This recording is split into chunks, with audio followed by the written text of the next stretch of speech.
오늘 같은 시장이 내일장을 준비할 때 가장 헷갈리게 합니다. 정리를 해야 하는 건지 아니면 계속해서 스트롱 홀딩을 유지해도 되는 건지 싶죠. 이분과 함께 빅픽처 그려보겠습니다. FR자산관리 길건우 대표 모십니다. 대표님 어서 오십시오. 안녕하십니까. 네, 짧게 오늘장 뭔가 특이점 있어요? 갑자기? 네, 기습 질문이에요. 네, 뭐 나쁘지는 않은 것 같고요. 네. 그래도 어느새 2,600 후반대 올라왔다라는 게 저는 나쁘지 않은 것 같고, 그다음에 이제 오늘 넘어가서 이제 내일 새벽에 이제 엔비디아 실적 발표하잖아요. 그게 이제 오늘 시장에서는 그대로 조금 반영이 됐다라고 생각을 하시면 될 것 같고, 간만에 삼성전자랑 SK하이닉스랑 같이 올라가는 거 본 것 같고요. 그다음에 오늘 장 시작할 때는 사실은 LG 에너지 솔루션 같은 경우가 굉장히 저점에 있음에도 불구하고 거의 주가가 못 갔거든요. 시작할 때 뭐 거의 보합으로 시작하다가 오늘 장 종료할 때는 거의 6% 정도 올랐잖아요. 네. 삼성 SDI랑 뭐 LFP에 대한 기대감들도 조금 오는 것 같고, 그다음에 외국인들이 여전히 꾸준하게 관심을 갖고 있는 예를 들면 원전이나 이런 주들 조금 수급이 잘 들어오는 것 같아서 저는 나쁘지 않다라고 보고 있습니다. 오, 좋아요. 네. 월 말이에요, 여러분. 그러다 보니까 지금 뭔가 수급 변화가 늘 월말에는 예의주시하면서 보게 하는데 그동안 올랐었던 쪽에서 빠지고 아랫단, 그러니까 관세 피해 섹터가 오르니까 흐름 좀 봤습니다. 그 가운데 2차 전지가 궁금해서 저희 바로 좀 다뤄보고자 합니다. 탄력이 좀 강해지게 되면서 네. 사실상 원래 톤이 그전까지는 나와도 안 보시는 분들이 많았거든요. 전혀 안 가죠. 오늘은 근데 좀 달라지는 게 느껴져서 우리 길 대표님은 이전 뷰와 현재 네. 뷰에 달라진 게 있어요? 조금 저는 사실은 아직은 조금 애매한 것 같아요. 그래서 근데 조금 오늘 수급이 네. 에코프로 BM 9%대, 에코프로 예를 들면 6%대, LG 엔솔이 뭐 6%, 그다음에 포스코 퓨처엠이 14%예요. 야, 이걸 보면 다시 돌아오나 이렇게 사실 살짝 헷갈리거든요. 근데 이제 여러 가지 이슈들을 이제 종합을 해본다라고 하면 최근에 어찌됐건 그 LFP 라인을 증설한다라는 얘기가 시장에서 이제 조금 먹히고 있고, 미국 입장에서는 LFP로 바꾸기는 해야 돼요. 근데 이거를 이제 중국에서 가져오기에는 조금 부담이 되고, 그러면 이제 당연히 이제 한국 걸 가져올 수밖에 없는 상황이다라고 생각하시면 될 것 같고요. 그러다 보니까 이제 시장에서 올랐는데 제가 항상 불안해하는 거는 갑자기 너무 많이 오르면 쉽게 금방 빠지더라고요. 조금 추세 타고 천천히 가도 되는데 그래서 살짝 미심쩍긴 합니다만 장기적으로 볼 때는 저는 나쁘지 않은 자리라고는 봐요.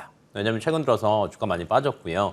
LFP에 대해서 항상 말은 있었지만 실질적으로 라인 증설 대놓고 하겠다라는 게 안 나왔고요. 근데 이번에는 GM에서 아예 대놓고 얘기를 한 거잖아요. 해줘라고 한 건데 이런 데이터가 있습니다. LFP 배터리로 기존의 3원계를 조금 교체를 하게 된다라고 하면 차 한 대당 중형 기준입니다. 5천에서 $10,000 정도 가격을 낮출 수 있다. 꽤 세네요. 꽤 세죠. 예. 근데 전기차 보조금이 대당 한 대 평균 $7,500 내외잖아요. 그러면 지금 유럽도 마찬가지고 미국도 이제 트럼프가 되면서 이거 언제 없앤다 만다 이런 얘기들도 많이 나오고 있는데, 그러면 완성차 업체들 입장에서는 이 보조금이 사라지더라도 가격을 조금 낮춰버리면은 소비자 입장에서는 비슷하게 느껴질 수 있거든요. 그렇다라고 하면 의외로 캐점 구간을 빨리 넘어갈 수도 있다라는 게 이제 시장에서 장기적으로는 좋은 흐름을 가져갈 수 있을 거는 같아요. 다만 이게 연속적으로 올 거냐. 그리고 우리나라가 다음 주에 빅 이벤트가 있습니다. 대선. 그러다 보니까 이번 주에 이제 며칠, 오늘 수요일이니까 이제 금하고 바로 다음 주잖아요. 월요일 하루 하고. 그럼 이 3일 동안에 수급이 조금 이어질 수 있을까? 라는 게 사실 조금 의문이기는 합니다. 네. 이어지면 좋을 텐데. 그렇죠. 그걸 봐야겠네요. 이어지는지. 자, 네. 그러면 2차 전지 내에서 사실 캐리하는 종목은 지수 캐리 연동 종목이잖아요. 맞아요. 그러면 그쪽이 가장 좋은 것인지 후보군 열어볼 텐데요. 코스피 시총 좀 내려오긴 했죠. LG 엔솔인데. 네, 나을 것 같습니다. 왜냐하면 그냥 LFP 증설한다라고만 하면 사실은 LFP 납품하는 소부장 업체들이 사실은 더 잘 가야 네. 돼요. 근데 오늘 아침에 시작할 때 보니까 세방전지, 아모그린텍 이런 친구들은 윗꼬리를 탁 찍고요. 바로 낙폭을 줄여버리더라고요. 그러니까 어찌됐건 맛만 보고 내려온 거예요. 근데 그와 반대로 오후장이 되니까 LG엔솔이랑 에코프로비엠이나 우리가 흔히 생각하는 대장주들이 빨리 전환을 했어요. 그러면 여기에서 저는 조금 힌트가 보였다라고 생각이 되는 게 어찌됐건 시총이 작은 애들 같은 경우에는 그쪽에 대한 기대감은 있지만 안전하게 가져가기에는 쉽지 않다라는 관점. 근데 에코프로비엠이나 LG엔솔을 보신다라고 하면요. 사실은 재료는 많습니다. 최근에 뭐 기존에 이제 원통형 배터리 이슈도 계속 나왔었죠. 그다음에 ESS 최근 들어서 여기는 LFP 쪽만 아니라 삼원계 쪽 ESS도 지금 수주를 많이 받고 있어요. 기대감도 여전히 있고요. 근데 여기에 LFP까지 얹어버리니까 기존의 소부장 주요 기업이나 셀 3사 같은 경우가 이거 의외로 빨리 탈출할 수도 있겠는데라는 게 조금 더 많이 오는 것 같아요. 그래서 대정주 위주로 조금 대응을 하시는 게 저는 맞지 않을까 싶어서 LG엔솔로 한번 찍어봤습니다. 오늘도 그러니까 사실 멀리 보면 진짜 조금 오른 거긴 한데 네. 일중으로 보면 많이 오른 많이 거라가지고 오늘 말고 내일 봐요? 오늘 봐도 돼요? 제가 오늘 이제 예를 들면 이제 넥스트 트레이드를 또 아, 한번 고민해 활용해보자. 보시는 분들도 있을 텐데 네. 시장 한번 보시는 게 좋을 것 같아요. 예. 수급 한번 보시고 대응하는 게 좋을 것 같습니다. 알겠습니다. 자, 오늘 장 마무리 구간입니다. 동시 호가 지나가고 있고요. 마무리 대기하고 있습니다. 30초 남았네요. 2670선 코스피 1.26% 플러스 구간 지켜내고요. 삼성전자 외국인의 돌풍과 함께 지수도 견인하는 흐름입니다. 외국인 2,934억 원, 기간은 7,000억 원 넘게 사자세 파악이 되고 있고요. 코스닥 쪽에 있어서도 플러스권 나타나는데요. 외국인이 738억 원으로 가장 많이 사들이고 있습니다. 마감하고 오시죠.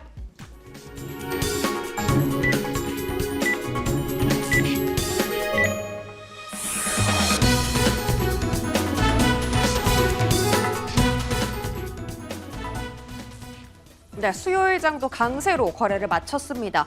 최근 국내 증시의 흐름을 보면 뉴욕 증시나 매크로에 대한 영향을 받아가기보다는 국내적인 이슈 그리고 수급 속에서 거래가 활발하게 진행된다라는 점을 확인해 보실 수 있었을 텐데요. 자, 달러당 원화 가격은 오늘은 조금은 올랐습니다. 그러면서 아침에는 원화 강세 흐름을 보였다가 오후에는 점점 이 탄력이 줄어들면서 원화 약세 현상으로 되돌리는 현상이 나왔고요. 외국인 수급도 이와 함께 조금 꺾일 듯한 분위기였지만 꺾이지 않고 오히려 더 확대되는 흐름이 오늘장 연출됐습니다. 끝까지 힘있게 움직였던 국내 증시죠. 달러당 원화 가격은 1,376원 50전에서 거래에 마쳤고요. 코스피는 2,691포인트까지 오늘 고점 올렸습니다만 고점 대비해서 20포인트 하락한 채로 종가를 형성했습니다. 코스닥은 728선에서 거래에 마쳤고요. 자, 수급적인 변화는 일단 외국인과 기관의 동반 순매수세가 오후까지 확대되었다라는 점입니다. 기관은 그동안 많이 샀던 조선 방산, 전력 설비 쪽에서 차익 매물을 보였고요. 외국인은 그동안 사지 않았던 삼성전자에 러브콜을 보냈습니다. 코스닥 수급도 확인하시죠. 자, 코스닥 수급도 마찬가지로 외국인과 기관의 동반 순매수 속에서 오늘 활발하게 거래가 진행되었습니다만 고점을 뛰어넘기에는 조금 부족한 매물이었다라는 평가 받고 있습니다. 머니맵으로 종목별 흐름 자세하게 확인하시죠. 자, 머니맵에서 살펴보겠습니다. 일단 오늘 가장 강한 섹터는 뚜렷하게 확인이 됩니다. 반도체와 2차 전지가 가장 강한 흐름을 보여주고 있고요. 지주사 성격에서는 삼성물산이 오늘 강보합권에서 거래를 마쳤지만 삼성물산 이외에도 급등한 지주사들 두산이라든지 한화 같은 종목들의 슈팅이 강하게 두드러졌습니다. 계속해서 상법 개정안이나 여러 가지 이유들 살펴보시면 지주사가 왜 오르는지 아실 수 있을 텐데요. 그 외에도 로봇과 AI 섹터 안에서 네이버와 카카오에 대한 수급이 지속되는 점 확인해 봅니다. 카카오 1.8% 급등했고요. 최근 기관의 연속적인 순매수세로 인해서 3거래일 연속 랠리를 보여주고 있습니다. 소비 음식료당 안에서 CJ 제일제당 그리고 화장품 같은 종목들 오늘 급등세 강하게 나타냈고요. 한진칼 지분 구조 이슈 있습니다. 11.4%대의 급등세 오늘도 나타냅니다. 게이멘터 안에서 크래프톤 쪽에 오늘 외국인 순매수 확인됐고요. 2차 전지 섹터 안에서 포스코 홀딩스, 포스코 퓨처엠, 에코프로 전부 다 오늘 외국인 순매수 강하게 들어온 쪽입니다. 2차 전지가 뭐 미국의 생산 시설을 지었다, 가격 경쟁력을 확보한다라는 이야기는 있었지만 아직 이러한 내러티브가 강하게 형성된 것이 아니기 때문에 시세의 연속성이 있을지는 조금 더 지켜볼 필요가 있겠습니다. 2차 전지 안에서 삼성 SDI가 오늘 8% 급등으로 거래 마쳤고요. LG엔솔 6% 하지만 외국인은 순매도했다라는 점 챙겨드립니다. SK이노베이션 5.8%고요. 소재단에서는 LNF가 가장 강한 흐름 보였습니다. 16%의 상승 확인됩니다. 제약바이오단은 그동안 강했지만 오늘은 상대적으로 강한 주도 섹터에 좀 등이 떠밀려서 오늘 반대로 차익 매물이 좀 출회가 됐고요. 알테오젠이 3% 급락, 휴지엘이 10% 급락하면서 오늘 이쪽에서의 매물 많이 출회됐습니다. 반도체는 내일 빅 이슈가 있죠. 엔비디아의 실적 발표가 내일 새벽에 전해질 예정인데요. 삼성전자가 그럼에도 불구하고 3.7%의 반등을 보였다라는 점. 외국인은 과연 반도체에 베팅을 한 것인가 아니면 지수 상승에 베팅을 한 것인가 라는 포인트 집중해서 보시면 좋겠습니다. SK하이닉스 2.7% 반등, 한미반도체 2.5% 반등했지만 모든 반도체 소보장에 다 잘 간 건 아니고요. 한화 비전이나 이수페타시스 같은 종목들은 오늘 하락세를 면치 못했습니다. 거래 대금과 거래량으로 조금 더 깊게 살펴보시죠. 먼저 코스피입니다.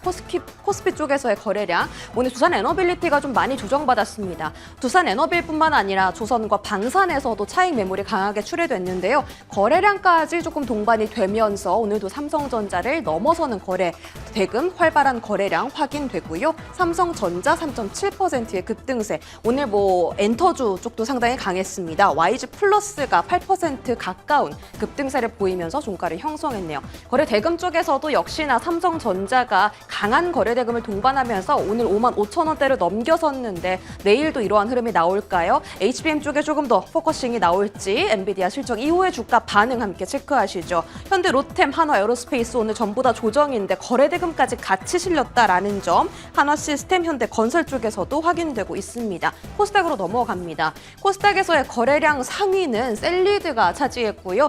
최근에는 코로나 관련 특징으로 해서 좀 급등세가 나왔었는데 오늘도 5%의 추가 상승 이어갑니다. TC 머티리얼즈도 신규 상장 이후에 급등세 보이다가 오늘은 좀 꺾인 흐름 나오고 있고요. BQ AI 플러스 오늘 좀 소프트웨어 안에서 프리오사 AI 관련주들이 집중세가 높았습니다. BQ AI도 두 자릿대의 급등세 시연해냈습니다.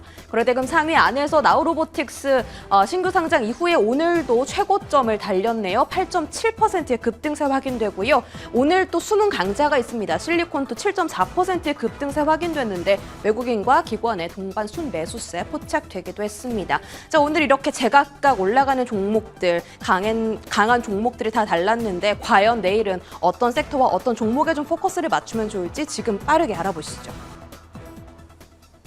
네, 고생 많이 하셨고요. 대표님 보니까 올해 들어서 코스피 가장 높은 구간까지 터치하고 내려왔습니다. 이제 계속 더 높은 공기 마시고 싶은데 가능할지, 끌어주는 쪽은 어딜지 궁금해집니다. 그 가운데 내일장 공략 섹터 열어볼 텐데요. 바이오에 주목하시네요. 이제 올라갈 애들 조금 올라갔고 차익 실현 오늘 외국인들 또 던지는 걸 보면 이제 조금 그래도 바이오로 뭔가가 와야 되지 않을까라고 생각을 하고 있고요. 네, 그다음에 항상 그 학회에 있을 때 그 전주에 잘 움직여요. 그리고 이제 학회에서 조금 좋은 이슈 나왔다라고 하면 그 다음 주, 다다음 주까지 조금 이어간다라고 보시면 되는데 아스코 30일 날 학회 하잖아요. 그래서 여기에 대한 기대감도 조금 있고요. 그다음에 최근에 우리나라 바이오 기업들이 조금 달라진 것 같기는 합니다. 뭐 예전 같은 경우에는 사실은 뭐 임상한다 이러면은 그냥 딱 올라갔다가 그냥 언제 별거 나오지? 아야무야하고 지나가는 경우가 굉장히 많았었거든요. 근데 최근에 우리나라 K바이오라고 얘기를 한다라고 하면 크게 보면 두 개인 것 같아요. 하나는 기술 이전에서 로열티 잘 받는 거고요. 한쪽은 뭐 의외로 신약도 요즘에 잘 하잖아요. 바이오 시밀러나 이런 쪽에 대한 기대감들이 그대로 있다라고 생각하면 되는데 저는 오늘은 기술 이전으로 인한 로열티로 수익을 올리는 기업들이 어찌됐건 매출이 바로 찍히잖아요. 네. 그리고 이제 돈이 들어오기 시작하면 그때부터 시작이라고 생각을 해보시면 되는데 뭐 밑에 자막에도 저희가 넣어놨지만 뭐 종근당이나 유한양행이나 ABL 바이오 역대 최대 거의 두 번째 규모라고 제가 알고 있는데 4조 원 기술 이전 계약했죠. 알테오젠 같은 경우도 하고 있는데 뭐 이런 기업들 같은 경우가 앞으로는 조금 더 다시 재평가를 받지 않을까. 그래서 이 안에서 또 이제 각종 지수를 또 끌어올리려면 코스피나 코스닥을 끌어올리려면 2차 전지가 조금 쉬어 있는 공간을 바이오가 조금 끌어올려야 될 것 같아요. 그래서 조금 바이오를 앞으로 조금 한번 보시자라는 관점으로 한번 가지고 와봤습니다. K바이오가 작년에도 7월에 엄청 강했던 게 기억이 나요. 어머, 2달 있으면 또 7월인데. 자, 대표님 근데 얘기해 주신 거 들어보니까요. 네. 돈 버는 바이오 보자라고 정리할 수 있을 것 같은데. 맞아요. 탑픽 보겠습니다. 바로 리가캠 바이오네요. 네, 뭐 이제 ABC 쪽에서는 사실은 파이프라인 제일 많다라고 생각을 하시면 될 것 같고, 근데 앞에서 제가 종군당, 유한양행, ABL 바이오, 알테오젠 다 말씀을 드렸잖아요. 얘네들은 어찌됐건 지금 주가에 조금 반영이 됐어요. 예. 네, 근데 자꾸 넘어가네요. 리가캠 바이오 같은 경우에는 아직 기대감이 조금 더 있습니다. 네, 여전히 이제 기술 이전을 하기는 했지만 결론은 기술 이전한 친구들이 임상을 진행이 어떻게 되느냐에 따라서 사실은 로열티가 들어오는 거고요. 플러스 알파로 이게 이제 상용화가 되면 거기에 매출에 대한 걸 또 받는 거죠. 근데 이제 밑에 보시면 아시겠지만 리가캠 바이오 같은 경우 이미 암젠, 존슨앤존슨, 오노약품, 시스톤 여기에 기술 이전을 다 했고요. 이 친구들의 앞으로 시기가 굉장히 중요합니다. 예를 들면 이제 시스톤에 저희가 기술 이전했던 거는 올해 아마 하반기 중으로 임상 일상이 진행이 될 것 같아요. 그럼 여기서 이제 기술료 또 받거든요. 그리고 추가적으로 그 LCB 71이라는 것도 임상 시작할 것 같고요. 그 다음에 존슨앤존슨에 했던 것도 기술 이전 했던 것도 빠르면 올해 말, 늦어도 내년 상반기에는 아마 임상이 진행이 될 거예요. 그러면 이쪽에 대한 게 조금 찍힌다라고 생각을 하시면 될 것 같고, 그다음에 최근에 ADC 쪽이 사실은 글로벌 빅파마들이 굉장히 돈을 많이 투자하고 있는 곳입니다. 네, 근데 글로벌에서 ADC 관련해서 파이프라인 제일 많이 보유하고 있는 기업이 사실은 그래도 리가캠 바이오는 항상 손가락 안에 들어갑니다. 네, 그런 측면에서 본다라고 하면 앞으로가 충분히 더 많이 기대되는 기업 중에 하나이지 않을까라고 생각이 돼서 리가캠 바이오 한번 보시면 좋을 것 같습니다. 오, 좋습니다.